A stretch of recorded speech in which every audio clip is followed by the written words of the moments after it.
اللہ تعالیٰ نے آگے کیا فرمایا؟ ابا واستکبر وکان من الکافرین، شیطان نے انکار کیا، واستکبر اور تکبر کیا، وکان من الکافرین اور کافر ہو گیا، وقلنا اور ہم نے فرمایا یا آدم اسکن انت وزوجک الجنہ، اے آدم آپ اور آپ کی اہلیہ بیوی حوا آپ دونوں جنت کے اندر رہو، وَكُلَا مِنْهَا رَغَدًا حَيْثُ شِئْتُمَا اور جنت کے اندر ہر ایک نعمت کھاؤ جو تم چاہو، وَلَا تَقْرَبَا هَذِهِ الشَّجَرَةَ اور اس درخت کے قریب نہ جانا، فَتَكُونَا مِنَ الظَّالِمِينَ ورنہ ظالم ہو جاؤ گے۔ اللہ تعالیٰ نے حضرت آدم علیہ السلام کو جنت میں کھلی چھوٹ دے دی، میری نعمتوں سے لطف اندوز ہو جاؤ، لیکن ایک درخت کے قریب ہونے سے منع فرمایا۔ اب اس بارے میں لوگوں میں ایک بات مشہور ہے کہ یہ گیہوں کا درخت تھا یا گیہوں کا دانہ، اس سے منع کیا، حالانکہ یہ بات قطعاً ثابت نہیں۔ قرآن پاک کی 6666 آیات میں سے کسی ایک آیت میں بھی یہ بات نہیں ہے کہ یہ گیہوں کا دانہ تھا، اور نبی پاک صلی اللہ علیہ وسلم کی احادیث میں سے کسی بھی ایک مستند اور صحیح روایت میں یہ وضاحت نہیں ہے کہ گیہوں کا دانہ تھا۔ ہاں اتنا ضرور ہے کہ قرآن پاک میں درخت کی بات آ گئی، وہ کیسا درخت تھا اس کی تفصیل قرآن نے بیان نہیں کی ہے۔ بیان کیوں نہیں کی؟ اس لیے کہ مقصد تھا قصہ واقعہ سنانا اور عبرت کی باتیں کرنا، اس کو بیان کرتے نہ کرتے انسانوں کو اس کی کوئی اہم ضرورت نہیں تھی، اس لیے قرآن نے اس کو بیان نہیں کیا۔ تو خیر اس درخت کے قریب جانے سے منع فرمایا، لیکن ہوا کیا؟ فَأَزَلَّهُمَا الشَّيْطَانُ عَنْهَا شیطان نے ان دونوں کو اس معاملے میں پھسلا دیا، فَأَخْرَجَهُمَا مِمَّا كَانَ فِيهِ جس عیش اور راحت جنت میں دونوں تھے ان سے ان کو نکال دیا، اور کیا ہوا؟ وَقُلْنَا اهْبِطُوا بَعْضُكُمْ لِبَعْضٍ ان کو کیسے بہکایا؟ سورہ اعراف میں تفصیل ہے، اللہ تعالیٰ نے ان کو منع کر دیا کہ اس درخت کے قریب نہ جانا، تو شیطان انسانی شکل میں آیا۔ وہاں پر تو اتنا ہے کہ شیطان ان کے سامنے آیا اور اس نے کہا کہ اصل میں آپ کو پتہ ہے اللہ تعالیٰ نے کیوں اس درخت کے قریب جانے سے آپ کو منع کیا ہے؟ اس لیے کہ اگر تم اس جنت کے قریب جاؤ گے تو ہمیشہ جنت میں تمہیں رہنا ہوگا، اگر تم اس کے قریب نہیں جاؤ گے تو پھر یاد رکھو تمہیں دنیا میں اتار دیا جائے گا۔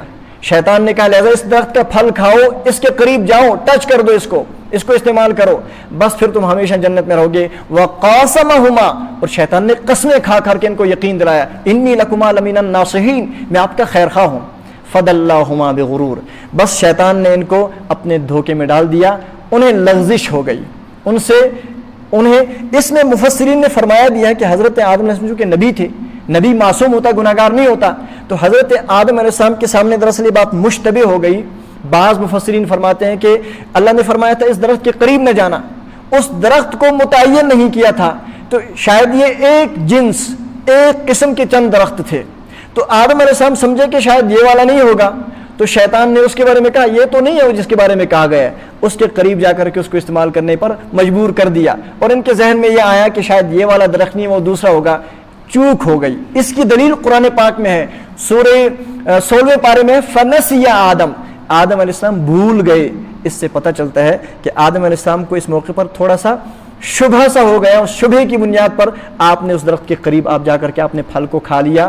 جب کھایا تو اللہ تعالیٰ نے بہرحال خدا کی حکمت تھی، اس میں تفصیل ہے، اللہ تعالیٰ نے ان کو دنیا سے اتار دیا، جنت سے اتار دیا، اور اتارا تو جنت کا لباس بھی اتار دیا، اور قرآن پاک میں وہ بھی موجود ہے، جو ہی شیطان نے ان کو دھوکہ دے دیا تو اللہ تعالیٰ نے جنت کا لباس ان سے اتار لیا۔ اب یہ دونوں ننگے ہو گئے تھے جنت کے اندر، لیکن وہاں کوئی تیسرا انسان تو تھا نہیں، فوراً اب درختوں کے پتے اتار کر کے اپنے بدن کو چھپانا شروع کر دیا۔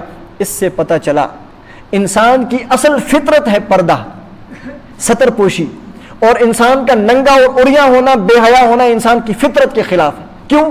حضرت آدم علیہ السلام کے جب جنتی لباس اتارا گیا، اگر لباس فطرت ہوتی تو اس میں کوئی پریشانی نہیں ہوتی، لباس اتارا تو وہ بے چین ہوئے، اس کا مطلب انسان کی فطرت میں حیا ہے اور ستر ہے، اور انسان کی فطرت کے خلاف ہے بے حجابی اور بے پردگی۔ یہ ایک نقطہ ہے، چنانچہ اللہ تعالیٰ نے پھر ان کو حکم دیا وَقُلْنَا اهْبِطُوا بَعْضُكُمْ لِبَعْضٍ عَدُوٌّ اب چونکہ آپ سے لغزش بہرحال ہو گئی ہے، چاہے لغزش آپ سے بھولے سے ہو گئی ہے، اب کیا کرو، آپ دونوں یہاں سے سب کے سب یہاں سے اتر جاؤ۔ اللہ پاک نے دنیا میں بھیج دیا۔ وَلَكُمْ فِي الْأَرْضِ مُسْتَقَرٌّ وَمَتَاعٌ إِلَىٰ حِينٍ لیکن جس زمین پر آپ کو بھیجا جا رہا ہے یہاں پر آپ کو نعمتیں ملیں گی، زندگی ملے گی، یہاں رہ کر کے اس کو ہمیشہ کی زندگی نہ سمجھ بیٹھنا۔ یہ چند دن کا مقام ہے، یہ چند دن کا ٹھکانہ ہے، یہاں کا مال بھی ختم ہونے والا، یہاں کی عزتیں بھی چلے جانے والی، یہاں کی ہر چیز آپ کو الوداع کہنے والی ہے۔ اس بات کو ذہن میں رکھنا، متاع الی حین، ایک وقت معین تک کے لیے یہ سامان ہوگا۔ چنانچہ اللہ تعالیٰ نے ان کو زمین پر اتار دیا، لیکن حضرت آدم علیہ السلام کی توبہ کا جو میں نے پہلے ذکر کیا تھا، انہیں اپنی کوتاہی کا احساس ہوا، پتہ چل گیا کہ میرے رب مجھ سے ناراض ہیں، فوراً کہا، اللہ تعالیٰ سے مطالبہ کیا، اللہ تعالیٰ نے کچھ کلمات اتارے، چونکہ آیت میں ہے فَتَلَقَّى آدَمُ مِن رَبِّ، آدم علیہ السلام کون سا جملہ بول کر کے اللہ سے معافی مانگے، انہوں نے اللہ سے کلمات مانگے، اللہ مجھے کچھ ایسے بول سکھا دے جن سے میں آپ سے معافی مانگوں، تو فتاب علی، اللہ تعالیٰ نے کلمات عطا فرمائی۔ وہ کون سے کلمات ہیں؟ سورہ اعراف میں، ربنا ظلمنا انفسنا، اللہ ہم نے اپنے اوپر ظلم کر لیا، وَإِن لَّمْ تَغْفِرْ لَنَا وَتَرْحَمْنَا، اگر آپ ہمیں معاف نہیں کریں گے، ہم پر رحم نہیں کریں گے، لَنَكُونَنَّ مِنَ الْخَاسِرِينَ، إِنَّهُ هُوَ التَّوَّابُ الرَّحِيمُ، اللہ تعالیٰ نے ان کی توبہ کو قبول کر لیا، معاف کر دیا۔ قُلْنَا اهْبِطُوا مِنْهَا جَمِيعًا، اب فرمایا کہ زمین پر ہو، فَإِمَّا يَأْتِيَنَّكُم مِّنِّي هُدًى، لیکن چونکہ خدا کو زمین بسانی تھی، نظام چلانا تھا، اس میں ایک حکمت تھی، اب اللہ تعالیٰ نے ایک پیغام سنا دیا، اب زمین کے اندر جو آپ کو زندگی مل رہی ہے، فَإِمَّا يَأْتِيَنَّكُم مِّنِّي هُدًى، اگر میری طرف سے کوئی ہدایت آ جائے، کوئی آسمانی تعلیم آ جائے، کوئی نبی آ جائے، یا کچھ بھی آسمانی ہدایت آ جائے، فَمَن تَبِعَ ہُدَايَا، سمجھ لو جو بندہ اس آسمانی ہدایت کو، آسمانی تعلیم کو، اللہ کے پیغام کو مانے گا، فلا خوف علیہم ولا هم يحزنون، ایسے بندوں کے لیے نہ دنیا میں کوئی خوف ہے، نہ آخرت میں کوئی غم ہے۔ جو خدا کی اطاعت کرے، یہ نبی ہو تب بھی کامیاب، یہ صحابی ہو تب بھی کامیاب، یہ ہم جیسا کوئی عام مسلمان ہو تب بھی کامیاب، بشرطے کہ خدا کی مان کر کے زندگی گزارتا ہو۔ لیکن والذین کفروا، وہ لوگ جو خدا کی بات کا انکار کریں، کفر کریں، وکذبوا بآیاتنا، اور خدا کی آیات کو جھٹلائیں، اللہ نے فرمایا اولئک اصحاب النار، یہ لوگ جہنم میں جانے والے ہیں، ہم فیہا خالدون، جو اس میں ہمیشہ رہیں گے۔ یہ اس رکوع کے اندر اللہ تعالیٰ نے حضرت آدم علیہ السلام کی پیدائش کا پورا واقعہ بیان کیا۔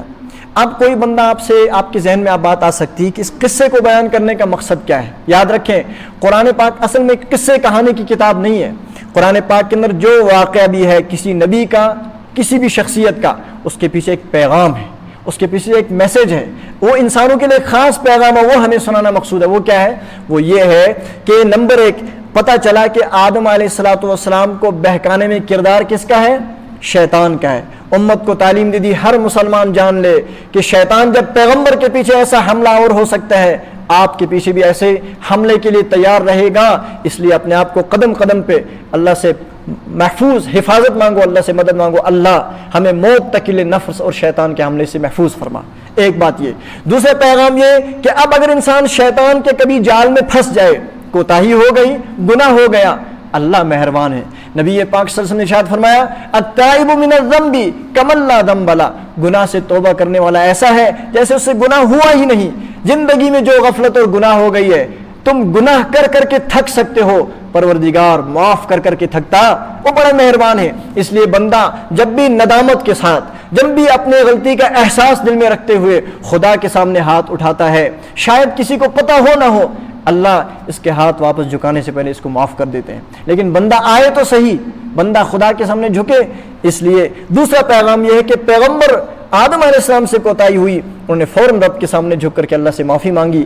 آپ بھی آدم علیہ السلام کی سنت پہ عمل کرو گے تو آپ جب بھی ہاتھ اٹھاؤ گے پروردگار ضرور آپ کو بخش دیں گے۔ لیکن ایک بات یاد رکھیں، توبہ تو یہ بات واضح ہے کہ توبہ سے گناہ معاف ہوتے ہیں، یہ توبہ کی گنجائش کب تک ہے؟ بعض انسان سمجھتے ہیں کہ جب تک چاہوں گا، جب دروازہ کھلا ہے تو کبھی بھی معافی مانگوں گا۔ حدیث پاک میں ہے ان اللہ یقبل توبۃ العبد ما لم یغرغر، مسلم شریف کی حدیث ہے، نبی پاک صلی اللہ علیہ وسلم نے ارشاد فرمایا اللہ تعالیٰ بندے کی توبہ تب تک قبول کرتے ہیں جب تک موت کی حالت طاری نہ ہو جائے، غرغرے کی حالت نہ آ جائے، اس سے پہلے توبہ قبول ہوتی ہے۔ اب جب یہ حدیث پاک میں گارنٹی آ گئی تو شیطان انسان کو یہاں سے آ کے ذہن میں ڈالتا ہے اچھا موت سے پہلے توبہ ہے، پھر تو راستے میں جب چاہو کرو۔ اللہ کے بندے، اے نادان، تجھے کیا معلوم ہے کہ وہ موت کا وقت کب تجھے ملے گا؟ اس کا تو کوئی اللہ پاک نے اعلان نہیں کیا، اس کو پردہ غیب میں رکھا۔ کیوں رکھا پردے غیب میں؟ اگر اللہ تعالیٰ ساروں کی سب کی موت لسٹ کو آؤٹ کر دیتے تو انسان تو زندگی جینا ہی چھوڑ دیتے. جس کو پتہ چل جاتا کہ 1 مہینے کے بعد میری موت ہے، وہ دنیا کو کیا کرتا؟ اس لیے اللہ نے اس کو پردے غیب میں رکھا. نمبر 2 امتحان. یہی تو امتحان ہے کہ انسان اس چیز کو اللہ نے پوشیدہ رکھا اور امتحان ڈالا. لنبلوکم ایکم احسن عملا. اللہ دیکھنا چاہتے ہیں تم میں سے کون اچھا عمل کر کے آتا ہے، کون اس زندگی کے اندر خدا کو پہچانتا ہے، کون اس زندگی کے اندر خدا کی نافرمانی سے اپنے آپ کو بچاتا ہے، کون نفس اور شیطان کا مقابلہ کرتا ہے، اور کون نبی پاک صلی اللہ علیہ وسلم کے دین اور مشن کی فکر کرتا ہے، دین اسلام کو زندہ کرنے کی. یہ ہے وہ کام جو کرنے کا ہے. اللہ تعالی ہم سب کو اپنا قرآن سمجھنے کی توفیق عطا فرمائے، سننے کی توفیق عطا فرمائے، اور اس کے ساتھ ساتھ عمل کرنے کی توفیق عطا فرمائے.